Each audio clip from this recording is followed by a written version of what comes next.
Best practice ಮೂಲಕ COVID-19 ಎಂಬ ಮಹಾಕಂಟಕವನ್ನು ಎದುರಿಸಲು ಕರ್ನಾಟಕದ 3 ಗ್ರಾಮ ಪಂಚಾಯತ್ಗಳು ರಾಷ್ಟ್ರದ ಗಮನ ಸೆಳೆದಿವೆ.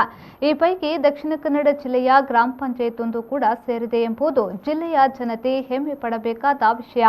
ಕೊಪ್ಪಳದ ಮುನಿರಾಬಾದ್, ಕೊಡಗಿನ ಹುದ್ದೂರು ಮತ್ತು ದಕ್ಷಿಣ ಕನ್ನಡ ಜಿಲ್ಲೆಯ ಬಾಳೆಪುಣೆ ಗ್ರಾಮ ಪಂಚಾಯತ್ ರಾಷ್ಟ್ರದ ಗಮನ ಸೆಳೆದ ಪಂಚಾಯತ್ಗಳು.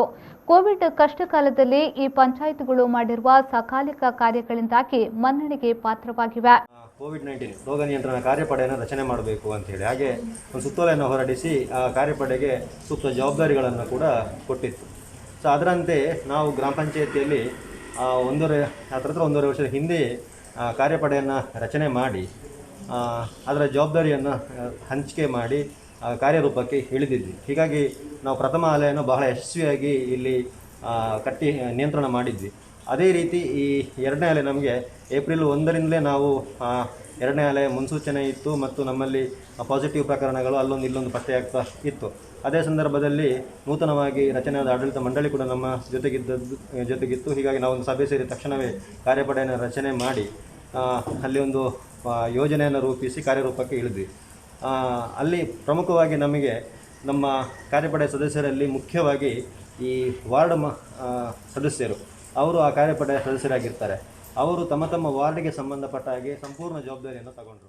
ಕೋವಿಡ್ ನಿರ್ವಹಣೆಗೆ ಪರಿಣಾಮಕಾರಿ ಹೆಜ್ಜೆ ಬಾಳೆಪುಣೆ ಗ್ರಾಮ ಪಂಚಾಯತ್ ಬಂಟ್ವಾಳ ತಾಲೂಕಿಗೆ ಒಳಪಟ್ಟಿದೆ. ಕೈರಂಗಳ ಮತ್ತು ಬಾಳೆಪುಣೆ ಕಂದಾಯ ಗ್ರಾಮಗಳನ್ನು ಒಳಗೊಂಡಿರುವ ದೊಡ್ಡ ಗ್ರಾಮ ಪಂಚಾಯತ್.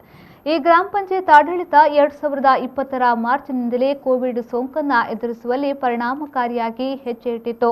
ಸಮಾಜದ ಕಾರ್ಯ ಸಂಸ್ಥೆಗಳು, ಆರೋಗ್ಯ ಕಾರ್ಯಕರ್ತರು, ಆಶಾ ಕಾರ್ಯಕರ್ತರು, ಅಂಗನವಾಡಿ ಕಾರ್ಯಕರ್ತರು ಮತ್ತು ಸಮಾನ ಮನಸ್ಕರ ತಂಡ ಪಂಚಾಯತ್ ಆಡಳಿತದೊಂದಿಗೆ ಕೈ ಜೋಡಿಸಿತ್ತು. ಆಯುಷ್ ಇಲಾಖೆ, ಫಾದರ್ ಮುಲ್ಲರ್ ಹೋಮಿಯೋಪತಿ ಕಾಲೇಜಿನ ಬೆಂಬಲವೂ ಇತ್ತು. ಜಾಗೃತಿ ಮೂಡಿಸಿದ ಪಂಚಾಯತ್ ಮೊದಲಿನಿಂದಲೂ ಮಾಹಿತಿ, ಶಿಕ್ಷಣ ಮತ್ತು ಸಂವಹನಕ್ಕೆ ಒತ್ತು ನೀಡಲಾಗಿತ್ತು. ನಾವು ಇದೇ ಒಂದೇ ಕೋವಿಡ್ನ ಕಾರ್ಯಕ್ರಮ ಮಾತ್ರ ಅಲ್ಲ, ನಮಗೆ ರಾಷ್ಟ್ರೀಯ ಕಾರ್ಯಕ್ರಮವಾದ 40 ಆರೋಗ್ಯ ಕಾರ್ಯಕ್ರಮ ಕೂಡ ನಾವು ಇದರೊಂದಿಗೆ ಮಾಡಬೇಕಾಗಿದೆ. ಗರ್ಭಿಣಿಯರ ಆರೋಗ್ಯ ಆಗಿರ್ಬೋದು, ತಾಯಿಯ ಮತ್ತು ಮಕ್ಕಳ ಆರೋಗ್ಯ ಆಗಿರ್ಬೋದು, ಮತ್ತು ಪ್ರತಿಯೊಂದು ಮಲೇರಿಯಾ, ಡೆಂಗ್ಯೂ ಇಂಥ ಪ್ರಕರಣಗಳು ಕೂಡ ನಾವು ಇದರಲ್ಲಿ ಎಲ್ಲ ಸುತ್ತಮುತ್ತಲೆಲ್ಲ ವೀಕ್ಷಿಸಿ ಅವರ ಹತ್ರ ಕೂಡ ಕೇಳಿ ಎಲ್ಲವನ್ನು ನಾವು ಈಗ ಈ ಕಾರ್ಯಕ್ರಮದೊಂದಿಗೆ ಮಾಡ್ತಾ ಇದ್ದೇವೆ. ಹೋದಾಗ ಇಲ್ಲಿ ಅಂದ್ರೆ ಯಾವ ರೀತಿ ರೆಸ್ಪಾನ್ಸ್ ಇದೆ? ಸಮಜಾಯಿಷಿ ನಮ್ಮ ಪ್ರಾಥಮಿಕ ಆರೋಗ್ಯ ಕೇಂದ್ರದ ವೈದ್ಯರೊಂದಿಗೆ ನಾವು ಮಾತಾಡಿಸಿ ಅವರನ್ನು ಕೂಡ ಅವರ ನಂಬರ್ ಕೂಡ ಇವರಿಗೆ ಕೊಟ್ಟು ಅವರ ಹತ್ರ ಕೂಡ ಯಾವುದೇ ಕನ್ಸಲ್ಟೇಷನ್ ಕೂಡ ಮಾಡ್ಬೋದು ಅಂತ ಹೇಳಿ ಅವರಿಗೆ ಬೇಕಾದ ಸಮಸ್ಯೆಗಳಿಗೆಲ್ಲ ಪರಿಹಾರವನ್ನು ಇದರ ಮೂಲಕನೇ ನೀಡ್ತಾ ಇದ್ದೇವೆ. ಏನಾದರೂ ಇದ್ದರೆ ಫೋನ್ ಮಾಡಿ, ಏನಾದರೂ ಹೊರಗೆ ಬರಬೇಡಿ, ಅಗತ್ಯ ಫೋನ್ ಮಾಡಿ ಹೇಳಿ ಅಂತ ಹೇಳ್ಬೋದು. ಮತ್ತು ಮರುದಿವಸವೇ ಇವರು ಆಶಾ ಕಾರ್ಯಕರ್ತರು ಬಂದು ಇಲ್ಲಿ ಮತ್ತು ಇವರು ಬಂದು ಸಿಸ್ಟರ್ ನರ್ಸ್ ಬಂದು ನಮ್ಮ ಆರೋಗ್ಯ ವಿಚಾರಿಸಿದ್ರು. ಹೆಂಗಿದ್ದೀರಾ, ಎಲ್ಲ ಚೆನ್ನಾಗಿದ್ದೀರಾ, ಏನಾದರೂ ಇದ್ದರೆ ನಮಗೆ ಫೋನ್ ಮಾಡಿ. ಮತ್ತು ಅವಾಗ ಸ್ಟಾರ್ಟಿಂಗ್ ನಮಗೆ ಮೈಕೈ ನೋವು ಮತ್ತು ಜ್ವರ ಆಗಲಿತ್ತು ಎಲ್ಲರಿಗೂ. ಹಾಗೆ ವಿಟಮಿನ್ ಸಿ ಮತ್ತು ಜಿಂಕ್ ಟ್ಯಾಬ್ಲೆಟ್ ಅದೆಲ್ಲ ನಮಗೆ ಸಜೆಷನ್ ಮಾಡಿ ನಮಗೆ ಇಲ್ಲಿ ತಲುಪಿಸಲು ಅವರು ಇದು ಉಪಕಾರ ಮಾಡಿದರು.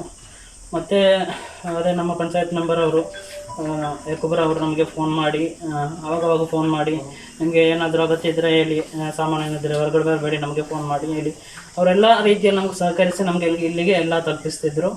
ಮತ್ತು ನಾವು ಇಲ್ಲಿ ಅದೇ ನಾವು ನಾಟಿ ಮದ್ದು ಇದೆ, ಕಷಾಯ ಅದೆಲ್ಲ ತಗೊಂಡು ಮತ್ತು ಡೈಲಿ ಹಾವಿ ತೆಗೆಯೋದು ಅದೆಲ್ಲ ತಗೊಂಡು ಒಂದು 10-15 ಡೇಸಲ್ಲಿ ಎಲ್ಲರೂ ನಾರ್ಮಲ್ ಆಗಿ 4 ಕೋವಿಡ್ ತಪಾಸಣಾ ಶಿಬಿರಗಳನ್ನು ಸಂಘಟಿಸುವಲ್ಲಿ ಗ್ರಾಮ ಪಂಚಾಯತ್ ಯಶಸ್ವಿಯಾಗಿತ್ತು. ಜನಶಿಕ್ಷಣ ಟ್ರಸ್ಟ್ ಬಾಳೆಪುಣೆ ಗ್ರಾಮ ಪಂಚಾಯತ್ ಮತ್ತು ಫಾದರ್ ಮುಲ್ಲರ್ ಹೋಮಿಯೋಪತಿ ಕಾಲೇಜಿನ ಸಂಯುಕ್ತಾಶ್ರಯದಲ್ಲಿ ಮುಡಿಪು ನವಚೇತನ ಜೀವನ ಶಿಕ್ಷಣ ಕೇಂದ್ರದಲ್ಲಿ ಕೋವಿಡ್ ಸಮಾಲೋಚನಾ ಕೇಂದ್ರವನ್ನು ಕೂಡ ತೆರೆಯಲಾಗಿದೆ. ಇದೆಲ್ಲವನ್ನ ಗಮನಿಸುತ್ತಾ ಬಂದಿರುವ ಕರ್ನಾಟಕ ರಾಜ್ಯ ಗ್ರಾಮೀಣಾಭಿವೃದ್ಧಿ ಮತ್ತು ಪಂಚಾಯತ್ ರಾಜ್ ಇಲಾಖೆ ಬಾಳೆಪುಣೆ ಗ್ರಾಮ ಪಂಚಾಯತ್ ಮಾದರಿಯನ್ನ ಗುರುತಿಸಿದೆ. ಅದರಿಂದ ತಂಡಕ್ಕೆ ಆನೆ ಬಲ ಬಂದಂತಾಗಿದೆ. ಸುಮಾರು 120ಕ್ಕೂ ಅಧಿಕ ಪ್ರಕರಣಗಳು. ಆರಿಫ್, ವಿ4 ನ್ಯೂಸ್, ಉಳ್ಳಾಲ.